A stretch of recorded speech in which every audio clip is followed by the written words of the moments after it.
Hello friends, आज मैं आपके साथ बिहार झारखंड की पॉपुलर रेसिपी मखनी शेयर करूंगी। तो चलिए अब बनाते हैं मखनी। तो मैंने इसके लिए गेहूं का आटा लिया है, उसमें डालेंगे थोड़ा सा तिल और फ्रेश मलाई और डालेंगे उसमें थोड़ा सा नमक और दूध डालकर अच्छा सा सॉफ्ट आटा लगाएंगे। ये मखनी जो है वो खाने में बहुत स्वादिष्ट लगती है। तो ये रेसिपी ट्राई कीजिएगा और मुझे कमेंट कीजिएगा।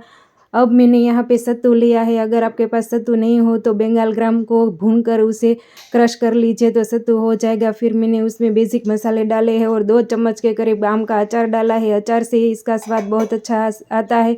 आप चाहो तो इसमें प्याज भी डाल सकते हो। फिर नींबू का रस डालकर अच्छा सा स्टफिंग रेडी करेंगे। फिर हमारा जो डो है उससे हम छोटी छोटी लुइयाँ बनाएंगे और उसमें स्टफिंग रखेंगे और उसे हम जैसे भाखरी बनाते हैं उसी तरह बेल देंगे। तो हमारी ये जो मखनी है वो सर्दी के मौसम में चाय के साथ या टमाटर की चटनी के साथ बहुत अच्छी लगती है। अब दोनों और क्रिस्प होने तक सेक लेंगे। आप चाहो तो इसमें बटर या तेल का यूज़ कर सकते हो, लेकिन मैंने यहाँ पे इसी सिंपल से ही सेक ली है। तो तैयार है हमारी मखनी।